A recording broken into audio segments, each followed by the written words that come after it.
नमस्कार दोस्तों, आपका स्वागत है अपनी YouTube चैनल PFP में। एक और ट्रेडिंग वीक कंप्लीट हो चुका है और एज यूजुअल मार्केट में वॉलेटिलिटी कंटिन्यू रहती हुई नजर आती है। निफ्टी 50 4 दिन तक नीचे जा रहा था, पांचवें दिन शानदार शॉर्ट कवरिंग देखने को मिली, 1.5% की तेजी देखने को मिली। इस हफ्ते 500 पॉइंट की रेंज में मार्केट ने ट्रेड किया है। तो अगले हफ्ते हम मार्केट से क्या एक्सपेक्ट कर सकते हैं और कौन से स्टॉक्स पे फोकस कर सकते हैं, इसके बारे में आज हम चर्चा करने वाले हैं। सबसे पहले FII DII एक्टिविटी के बारे में बात करते हैं। FIIs लगातार माल बेचते जा रहे हैं, DIIs लगातार माल खरीदते जा रहे हैं, लेकिन सोमवार को आपको हैवी सेलिंग प्रेशर देखने को मिला FIIs की तरफ से। जितना सारा का सारा DIIs एब्जॉर्ब नहीं कर पाए थे, तो ओवरऑल आपको सेलिंग प्रेशर ज्यादा देखने को मिला है और इंस्टीट्यूशंस की तरफ से नेट बेसिस पे तो आपको सेलिंग ही होती हुई नजर आती है। कमोडिटी के बारे में बात करें तो क्रूड ऑयल में आप देख पाएंगे गिरावट ही कंटिन्यू रहती हुई नजर आती है, जो कि अच्छी बात है। क्रूड ऑयल का ट्रेंड अब भी नेगेटिव ही चल रहा है, जो कि इंडिया के लिए काफी पॉजिटिव है। नेचुरल गैस के बारे में बात करें तो नेचुरल गैस के प्राइसेस भी आपको नीचे आते हुए नजर आते हैं, ये भी अच्छी बात है। गोल्ड के बारे में बात करें, गोल्ड में कोई मेजर ट्रेंड देखने को नहीं मिल रहा है। ओवरऑल आपको ये साइडवेज चलता हुआ नजर आता है। अभी लग रहा था कि नीचे जा रहा है, लेकिन वापस यहां पर स्ट्रेंथ बनती हुई नजर आती है। तो ओवरऑल यहां पर कोई ज्यादा इंडिकेशन नहीं दिखाई पड़ता है। साइडवेज मोमेंटम, वॉलेटिलिटी कंटिन्यू रहती हुई नजर आती है। USD INR के बारे में बात करें तो क्लियरली रुपये आपको वीक होता हुआ नजर आया। 80 का लेवल जैसे ही यहां पर टूटता हुआ नजर आया, 82 तक आपको तुरंत ही रुपये पहुंचता हुआ नजर आया। तो ये वीकनेस ऑफ कोर्स अच्छी बात नहीं है। FII सेलिंग करते हैं तो कन्वर्ट करते हैं तो डॉलर की जो डिमांड है वो बढ़ जाती है। तो क्लियरली यहां पर आपको रुपये में वीकनेस देखने को मिल रही है। अब US मार्केट पे आते हैं। S&P 500 का वीकली चार्ट आपके सामने, आप देख पाएंगे किस प्रकार से क्रैश हुआ, फिर आपको रिकवरी देखने को मिली 3200 के लेवल पर और 3500 के लेवल पर एक रेंज बनाया था मार्केट ने। ये रेंज ब्रेकआउट हुआ, उसके बाद आपको ये तेजी कंटिन्यू रहती हुई नजर आई थी। अभी इसी रेंज के आसपास ऑलरेडी एक बार सपोर्ट तो ले लिया है। एग्जैक्टली रेंज पे नहीं आया था, उससे थोड़ा सा ऊपर चला गया था। यहां से आपको रिकवरी अच्छी देखने को मिली थी, लेकिन ये ब्रेकआउट फेल हो गया। S&P 500 नीचे आ गया। ये लो भी आपको टूटता हुआ नजर आया है और जो क्लोजिंग आपको फिलहाल नजर आती है, इस हफ्ते की क्लोजिंग काफी ज्यादा वीक हुई है। लोअर पॉइंट पे ही आपको ये क्लोजिंग होती हुई नजर आती है। तो ओवरऑल US मार्केट में फिलहाल बिल्कुल भी स्ट्रेंथ नहीं है। वीकली चार्ट पर भी आपको काफी ज्यादा वीकनेस नजर आती है, लेकिन ये अभी एक इंपॉर्टेंट लेवल रहेगा। 3500 का लेवल S&P 500 के लिए काफी ज्यादा इंपॉर्टेंट है। और एक इंपॉर्टेंट बात यह है कि ये जो गिरावट हो रही है, ये जो सपोर्ट है वो टूटा है, वो ऊपर के लेवल से टूटा है। 4000 4200 के लेवल से कंटिन्यूअसली गिरावट यहां पर देखने को मिल रही है। तो और भी ज्यादा इसी प्रकार से वन साइडेड मूवमेंट रहेगा, उसके चांसेस कम हो जाते हैं। यहां पर थोड़ा बहुत पॉज देखने को मिल सकता है। जिस प्रकार से यहां पर देखिए, ये लेवल टूटा, कंटिन्यूअस गिरावट हुई, लेकिन उसके बाद आपको एक जल्दी बाउंस बैक देखने को मिला। ये लेवल इतना ज्यादा कंटिन्यूअसली आपको नीचे आता हुआ नजर नहीं आया। इसी प्रकार से यहां पर थोड़ा बहुत गिरावट के बाद हम बाउंस बैक एक्सपेक्ट कर सकते हैं। तो उसी प्रकार से आपको इंडियन मार्केट भी रिएक्ट करता हुआ नजर आ सकता है। इंपॉर्टेंट इवेंट्स के बारे में बात करें तो मंडे को ऑटोमोबाइल सेल्स का डेटा आने वाला है। ट्यूसडे को इलेक्ट्रॉनिक स्मार्ट इंडिया का IPO आने वाला है और ऑस्ट्रेलिया का इंटरेस्ट रेट का डिसीजन आने वाला है। हमारा डिसीजन तो ऑलरेडी आ चुका है। यहाँ पर रेपो रेट हाइक आपको देखने को मिला है 50 बेसिस पॉइंट का, जो कि मार्केट ने अभी तो डाइजेस्ट कर लिया है। लेकिन मेरे हिसाब से ये एक्सपेक्टेड ही था कि मार्केट इतना ज़्यादा शॉर्ट हो चुका था, सब लोग यहाँ पर शॉर्ट सेल कर रहे थे, तो एक रिकवरी आपको यहाँ पर देखने को मिली, एक शॉर्ट कवरिंग होती हुई नजर आई है। वेडनेसडे को मार्केट ऑफ कोर्स बंद है, लेकिन सर्विस PMI का डेटा आने वाला है। थर्सडे को इंडिया सर्विस PMI का डेटा आने वाला है और US जॉबलेस क्लेम्स का भी डेटा आने वाला है। फ्राइडे को इंडिया बैंक लोन ग्रोथ का डेटा आने वाला है। देखिए, डेटा बहुत सारे आ रहे हैं, लेकिन जो मेजर डेटा अभी तक आना था वो भी आ चुका है। फेडरल रिजर्व का भी रेट हाइक का हो चुका है, हमारा भी हो चुका है। अभी इतना बड़ा मेजर डेटा तो कोई नहीं आने वाला है, लेकिन ये जो सारे डेटा हमने देखे, ऑटोमोबाइल सेल्स का डेटा ऑटो सेक्टर के लिए ऑफकोर्स इंपॉर्टेंट रहेगा, तो उसके हिसाब से आपको निफ्टी में मूवमेंट देखने को मिल सकता है। उसका वेटेज बहुत ज्यादा तो नहीं है, लेकिन अगर कोई बहुत बड़ा मूवमेंट ऑटो सेक्टर में आता है तो सेंटिमेंट खराब हो सकता है, दूसरे ऑटो स्टॉक्स भी गिर सकते हैं, या फिर बहुत ही सुधर जाता है तो दूसरे ऑटो स्टॉक्स भी जा सकते हैं। तो निफ्टी में इस प्रकार से आपको एक बड़ा मोमेंटम देखने को मिल सकता है। लेकिन ओवरऑल जो बड़े इवेंट्स थे अभी के लिए तो फिलहाल हमें खत्म होते हुए नजर आते हैं।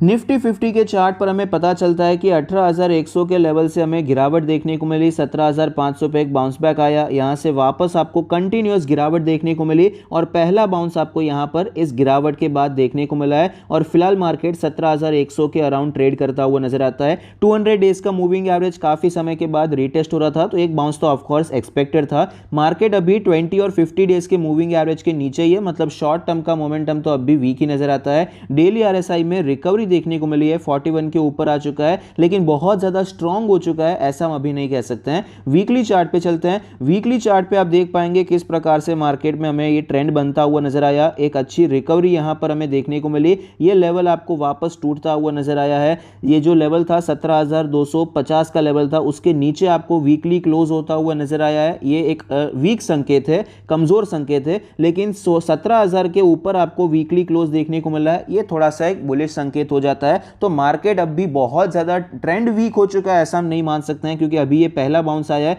अभी यहां से बाउंस करके वापस नीचे चला जाता है तो हम मान सकते हैं अभी ये बियरिश हो चुका है और वापस हमें 16,000, 15,200 ये सारे जो लोज हैं वो वापस टेस्ट होते हुए नजर आ सकते हैं। अभी मार्केट एक्चुअली वीकली चार्ट पे तो न्यूट्रल स्टेज पे नजर आता है, बहुत ज्यादा वीकनेस अभी तक न्यूट्रल वीकली चार्ट पे नहीं आई है। मंथली चार्ट पे एक बार देख लेते हैं। मंथली चार्ट पे थोड़ी सी वीकनेस हमें बनती हुई नजर आती है। मंथली चार्ट में आप देख पाएंगे किस प्रकार से फिलहाल चार्ट पैटर्न काम कर रहा है। 3 महीने में जो गिरावट हुई आपको ये 2 महीने में कवर होती हुई नजर आई थी, उसमें भी ये जो 2 महीने की गिरावट थी ये एक ही कैंडल ने कवर कर ली थी, मतलब ये मार्केट बुलिश होता हुआ नजर आया। 20 मंथ्स के मूविंग एवरेज पे सपोर्ट लिया था, ये कंटिन्यूएशन में एक महीना गया, फिर यहां पर आपको दूसरा महीना थोड़ा सा वीक होता हुआ नजर आया। नीचे के लेवल से बाइंग जरूर आई है, लेकिन ऊपर के लेवल से जितना सेलिंग प्रेशर रहा है उतना ज्यादा बाइंग प्रेशर नीचे के लेवल से दिखाई नहीं पड़ता है और जो लास्ट मंथ का लो था उसके नीचे आपको ये कैंडल क्लोज होता हुआ नजर आया है, तो ये थोड़ा सा वीक संकेत हो जाता है। तो ये कैंडल से क्या पता चलता है, अगर ये लो टूट जाता है तो हम वापस यहां पर वीकनेस में आ जाएंगे। अगर ये लो सस्टेन रहता है तो यहां पर वापस चांसेस हैं कि मार्केट ऊपर जा सकता है और हमें डेली चार्ट पर भी यही नजर आता है, क्योंकि डेली चार्ट पे आप देख पाएंगे कि 2-3 दिन यहां पर ट्रेड किया, सपोर्ट लेने की कोशिश की, एट लास्ट तीसरे दिन पे सपोर्ट लिया, मार्केट ऊपर गया, तो अभी ये 3 दिन का सपोर्ट हो चुका है। तो अभी यहां पर 1-2 दिन ट्रेड करके वापस ये सपोर्ट टूट जाता है तो अब यहां पर आपको एग्रेसिवली शॉर्ट करने का मौका मिल सकता है। वापस यहां पर जिस प्रकार से ये सेल ऑफ आया था, ये सेल ऑफ आपको कंटिन्यू रहता हुआ नजर आ सकता है। पहले भी इसी प्रकार का पैटर्न देखने को मिला है, यहां पर भी देखिए गिरावट देखने को मिली, बाउंस बैक आया, ये सपोर्ट बाद में वीक हो जाता है, उसके बाद एक अच्छा सेल ऑफ हुआ। इस प्रकार से हमें प्लान करना चाहिए। तो फिलहाल के लिए इंपॉर्टेंट लेवल्स रहेंगे, ऊपर के साइड पे 17,500 और नीचे के साइड पे ये 16,800 के आसपास का लेवल है। ये लेवल काफी ज्यादा इंपॉर्टेंट रहेगा। ऊपर के साइड पे यहाँ पर ही तगड़ा रेजिस्टेंस है, नेक्स्ट वीक ही ये रेजिस्टेंस टूट जाएगा, 17,500 का लेवल टूट जाएगा। उसके चांसेस मुझे तो थोड़े पर्सनली कम नजर आते हैं, क्योंकि उससे पहले ये भी एक शॉर्ट टर्म का रेजिस्टेंस, ये गैप फिल हो सकता है, फिर यहाँ पर आपको थोड़ी बहुत प्रॉफिट बुकिंग देखने को मिल सकती है। 16,800 से करके 17,500 इसी रेंज में मार्केट हमें ट्रेड करता हुआ नजर आ सकता है और जिस भी साइड पे मार्केट तोड़ने की कोशिश करे उसी साइड आपको मोमेंटम कंटिन्यू रहता हुआ नजर आ सकता है।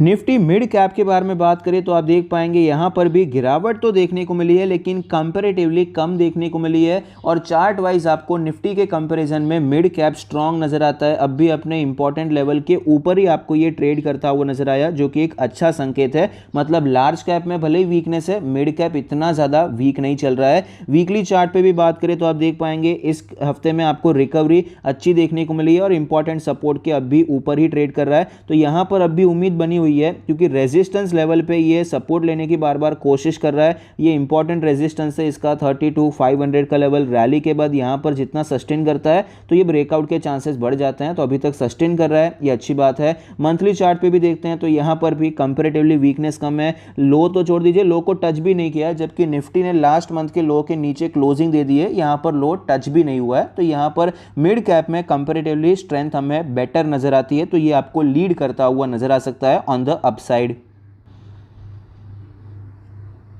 निफ्टी स्मॉल कैप के बारे में बात करें तो आप देख पाएंगे यहाँ पर भी एक्चुअली हम चार्ट वाइज देखने जाएंगे पिछले 2 महीने के हिसाब से तो ये भी इतना ज़्यादा वीक नहीं है, लेकिन ओवरऑल मूविंग एवरेज आप देख पाएंगे क्योंकि पिछले कुछ समय से जो मार्केट में क्रैश चल रहा है 2022 से आपको देखने को मिला।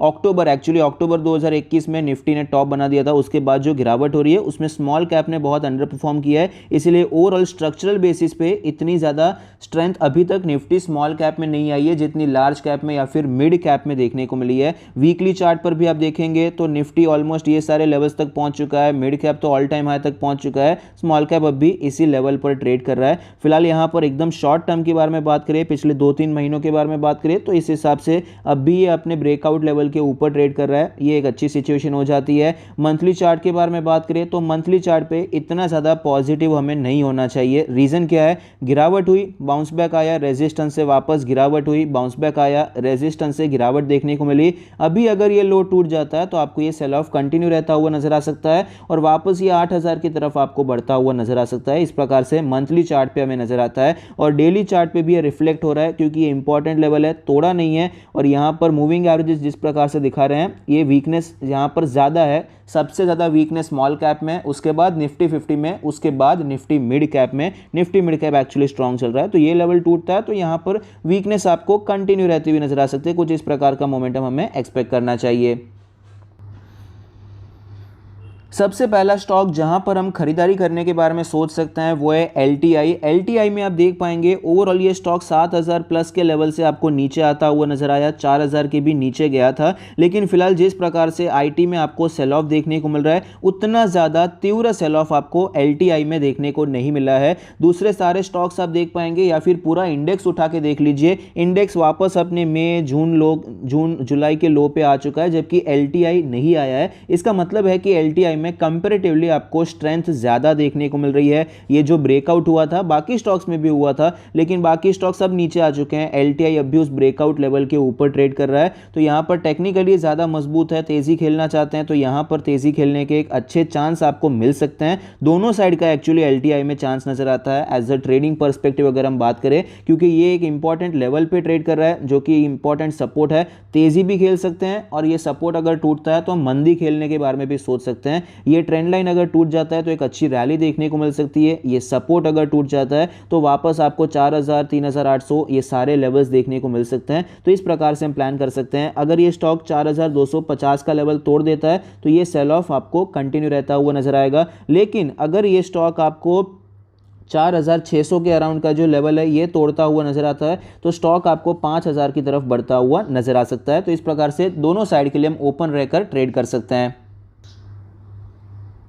दूसरा स्टॉक है एबट इंडिया। एबट में आप देख पाएंगे आपको पहले तो गिरावट देखने को मिली, स्लोली रिकवरी होती हुई नजर आई, जहां से सेल ऑफ आया था उसी लेवल से आपको ये वापस गिरता हुआ नजर आया, लेकिन अभी वापस हमें तेजी के संकेत नजर आते हैं, अच्छे वॉल्यूम में बाइंग होती हुई नजर आई है। वीकली चार्ट पे भी संकेत काफ़ी अच्छे हैं क्योंकि पिछले 4-5 हफ्तों में जो गिरावट हुई थी एक ही हफ्ते में आपको ये कवर होती हुई नजर आई है। मंथली चार्ट पर अगर हम देखने जाएंगे तो मंथली चार्ट पर हमें नजर आता है कि यहाँ पर एक ट्रेंड लाइन चलती हुई नजर आती है और इसी ट्रेंड लाइन को रिस्पेक्ट करते हुए स्टॉक ऊपर जाने की कोशिश कर रहा है। जैसा कि हमने डिस्कस किया, जहां से ये बड़ा सेल ऑफ आया था वहीं से आपको ये थोड़ा सेल ऑफ देखने को मिला, लेकिन बहुत ज़्यादा नीचे नहीं गया। यहीं पर आपको ये कंसोलिडेट करने की कोशिश करता हुआ नजर आता है, सपोर्ट लेकर ऊपर जाने की कोशिश करता हुआ नजर आता है। तो अभी करंट मार्केट प्राइस में भी खराब प्राइस नहीं है, आप लॉन्ग टर्म के लिए चाहें तो खरीदारी करने के बारे में सोच सकते हैं। ये मैं एज अ ट्रेडिंग पर्सपेक्टिव ज़्यादा आपके साथ शेयर नहीं कर रहा हूँ, एज अ लॉन्ग टर्म में आपको ये बता रहा हूँ कि यहाँ पर अभी अच्छा मौका है। यहाँ पर फार्मा सेक्टर वैसे भी अच्छा परफॉर्म करता हुआ नजर आता है और एक्सपेक्टेड है कि डिफेंसिव सेक्टर है तो ये सेक्टर आपको अच्छा परफॉर्म करता हुआ नजर आएगा।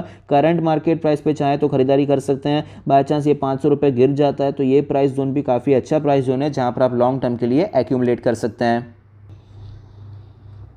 तीसरा स्टॉक है डिमार्ट। डिमार्ट में आप देख पाएंगे 5000, 5500, 6000 के लेवल से ये गिरावट देखने को मिली। 6000 तो एक्चुअली टच नहीं किया था और 5800 तक गया भी था, तुरंत ही आपको गिरावट देखने को मिली थी। तो फिलहाल ये स्टॉक हमें 3500 के लेवल से ऊपर आता हुआ नजर आया, 4500 पे चल रहा है। और अच्छी बात यह है कि स्टॉक में आपको प्रीवियस ट्रेंड अच्छा देखने को मिला और फिलहाल यहाँ पर एक कॉन्सोलिडेशन फ्लैग पैटर्न चलता हुआ नजर आता है। एक इंपॉर्टेंट सपोर्ट पे स्टॉक आपको ट्रेड करता हुआ नजर आता है और रेजिस्टेंस टूट सकता है। इस प्रकार से आपको बार बार संकेत मिल रहे हैं। गिरावट हुई, यहाँ पर एक अच्छी रिकवरी देखने को मिली, 2-3 दिन में फिर से स्टॉक गिरा, लेकिन एक ही दिन में आपको ये रिकवरी देखने को मिल रही है। एक रेंज में ट्रेड कर रहा है, तो अगर ये रेंज ब्रेकआउट हो जाता है तो ये स्टॉक आपको ऊपर जाता हुआ नजर आ सकता है। और एज लॉन्ग टर्म इन्वेस्टमेंट भी ये अच्छा मौका है, चाहे तो आप ये करंट मार्केट प्राइस पे खरीदारी करने के बारे में सोच सकते हैं। मैं ये नहीं कहूँगा एकदम बेस्ट प्राइस है, बेस्ट प्राइस तो देखिए अभी कहना तो बहुत ईजी है भाई, 3500 का लेवल है, लेकिन ओवरऑल अभी फिलहाल जो सिनेरियो चल रहा है उस हिसाब से 4000 का लेवल एक अच्छा लेवल रहेगा।